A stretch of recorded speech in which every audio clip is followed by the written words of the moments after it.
Chapter 10. With his elbows perched on either side of his armchair, and the fingertips of his pale, pristine hands pressed against each other in an arc underneath his chin, Fenton Stanton listened intently as his brother related the details of his dealings with Elizabeth Dalton and her husband. He grinned sardonically from time to time, much to the annoyance of the mare. Indeed, at certain points during his narrative, Maxwell seriously wondered whether his elder brother was even listening.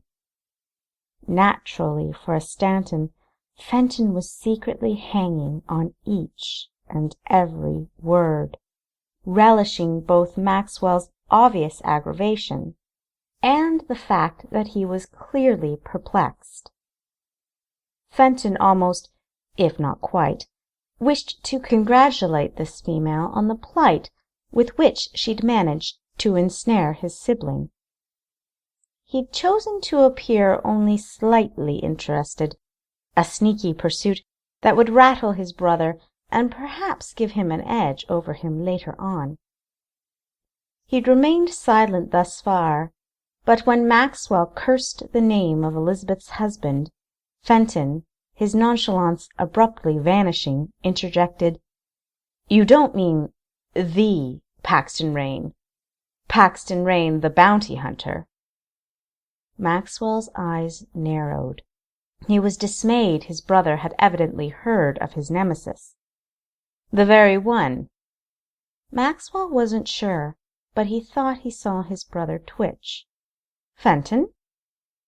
The eldest Stanton had begun to lace his fingers in and out of one another in deep thought. Finally he sat upright in his chair and cleared his throat. "Well, you certainly know how to pick your adversaries, Maxwell." He seized the glass of brandy beside him and took a sip. "I am afraid that I cannot advise you until I do some research on my own. I'll need to know the location of the Dalton ranch. I want to go there tomorrow." "How do you know him?" Maxwell had noted his brother's subtle evasion. "I used to play poker with him." "The location of the ranch?" "It's not far. I'll have someone take you there." "No," Fenton said sharply. "Simply give me the directions as I asked." He immediately regretted the loss of his cool countenance, seeing the look of inquisitive surprise on Maxwell's face. "I think best on my own," he explained, regaining his calm. "Anyone who came with me would just be a distraction, not to mention a nuisance." "As you will." Maxwell proceeded to give his brother the directions to the ranch, which used to belong to the Daltons, a fact he staunchly pointed out to Fenton.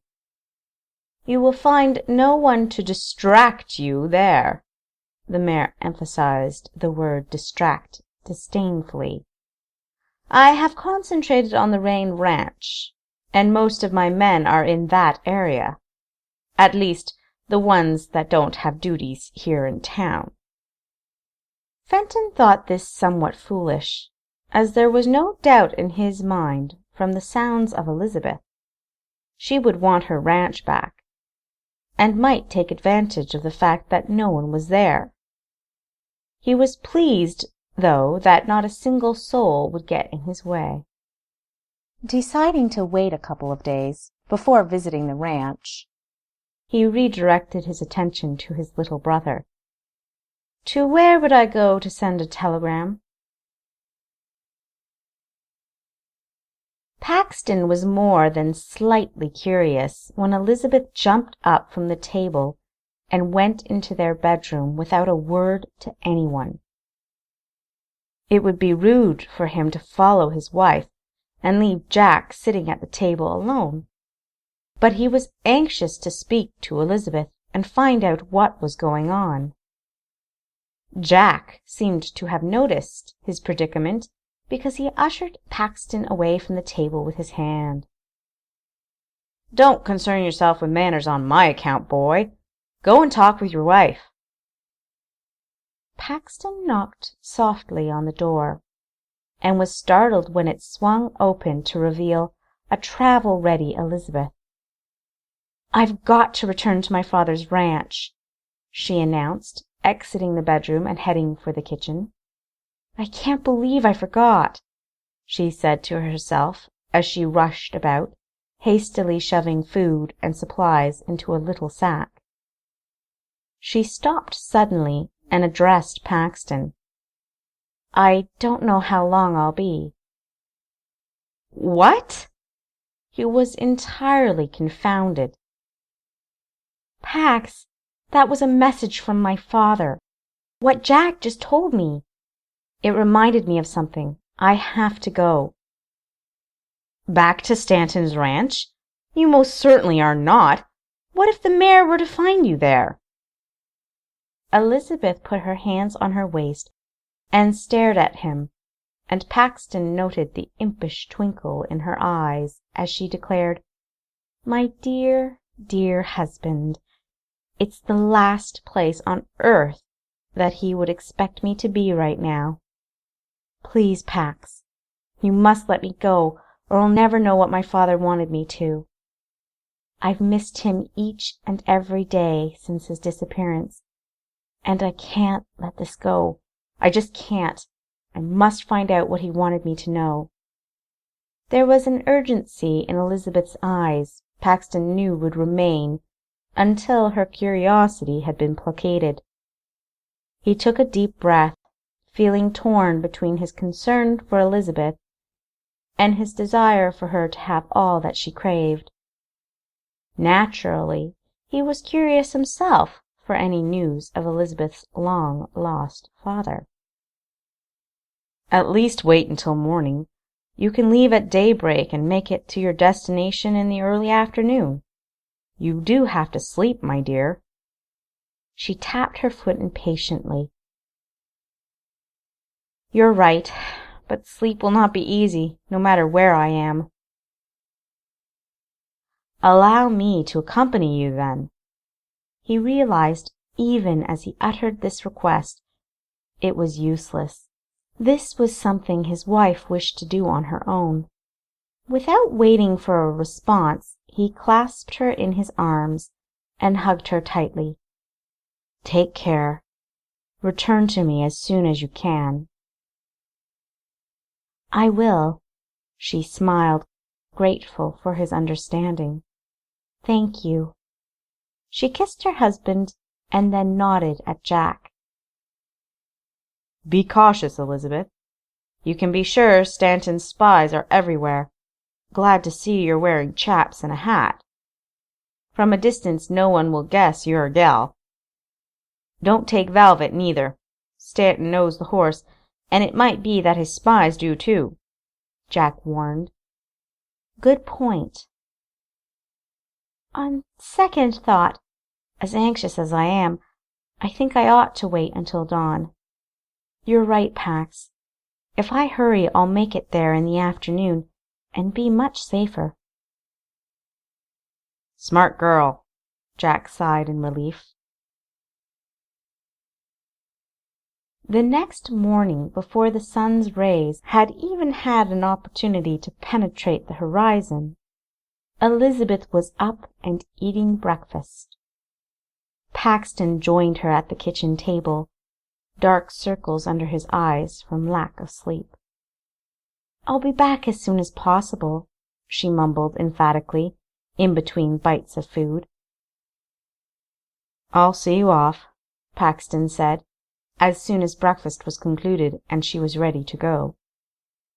He followed her to the stables and quietly watched her saddle up a horse named Ginger, and warned, "Remember, Stanton is tricky. Be on your guard." She nodded, mounted, and bent down to kiss him farewell before she rode off into the dawning light. Paxton shook his head as doubts crept into his mind. He began to feel he'd done the wrong thing in letting her go. He worried she'd be discovered by the mayor, or attacked, or worse. "You really had no choice, my boy," Jack said, entering the stable and sensing his friend's consternation. "Elizabeth can take care of herself. I'm sure she'll be all right." "I hope so, Jack. I sure do hope so." Desiring to get to the ranch as quickly as possible, Elizabeth reminded herself that her destination was more than half a day's ride, at a gentle pace, and strained to restrict her impetuous nature. She refused to gallop the mare she rode for 2 reasons. The first one being that pushing an unfamiliar horse, for selfish reasons, was both cruel and foolish, and secondly, attracting unwanted attention by appearing too anxious would be unwise. She endured the horse's steady clip-clop as she searched the terrain for any sign of undesired spectators or suspicious circumstances that might alert her to the presence of Stanton or his spies. As the horse idled onward, Elizabeth's mind was racing with the possibilities of what she might discover at her childhood residence. The sun's glistening light and its potent heat were growing stronger as noon approached. After what seemed like a lifetime, she started to recognize landmarks that indicated she was close to her targeted location. She entered the vicinity of what she still considered to be her father's ranch just after noon. The house was in visible disrepair. The roof was caving in at one corner, and most of the whitewash had peeled off what remaining siding there was. Magnificent flowers overcame the odds and bloomed beautifully in a weed-infested narrow garden patch, which ran along the front of the wrap-around porch. Elizabeth remembered planting the garden with her mother when she was very young. She had few memories of her mother, and her father had rarely spoken of her. She dismounted and tied up her horse. The outer appearance of the house gave a strong indication she wouldn't encounter anyone in the abode or on the grounds, but she had no wish to be spotted unduly. As she approached the main house, her fear of having company was mollified. There was absolutely no sign of human activity. The door was locked, but she wasn't discouraged yet. There was a large tree off to her right, with magnificently gnarled roots, and her father had always hidden a spare key under one of those roots. Her search revealed that the mayor had not discovered this secret. She tried the key in the lock and was highly satisfied when she heard a distinct click and the door swung open. She was unhappily greeted by a musty odor and a very messy entryway. Elizabeth hesitated as a feeling of overwhelming sorrow swept through her at the unpleasant view of where her family had dwelt for so many years. Cobwebs drooped from the window frames and partially caved-in ceiling. Her mother's homemade curtains were moth-eaten and subjugated to a heavy film of dust. It was obvious the ranch had been abandoned for some time. If her father were not already dead, this would have killed him. For an instant she considered whether she'd been right to leave. But then she thought of Stanton, and what he might have done to her had she stayed. Taking a deep breath, Elizabeth reminded herself of why she was there. She walked into the kitchen and immediately threw back the large rug covering the trap door to the cellar. A cloud of dust emanated from the rug as she tossed it aside. She coughed and then cautiously climbed down. The cellar was dark, as the only light was coming through the cracks in the floorboards above. Curiously, Elizabeth felt more at home in the cellar than she did in the rest of the house. Perhaps it was because she was almost certain that Maxwell Stanton had never discovered the room, and even if he had, it was untouched, which meant her father was likely the last person to enter it. That reflection caused conflicting feelings of pain and comfort. She reached into the pack she'd brought with her and retrieved a little pocket lamp and a match. Once the lamp was lit, she cringed at the unpleasant evidence of all types of insects and rodents. To her right were storage shelves, an empty cask, a canning table, and a stool. She went over to the storage shelves and raised her chin as per the instructions from her father.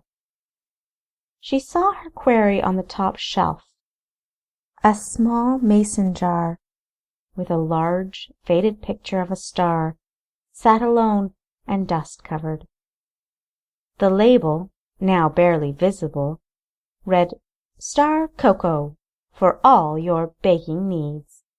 She pulled the old stool over to the shelf, dusted it off, and climbed upon it. She reached for the jar, and felt the stool teeter on the uneven ground.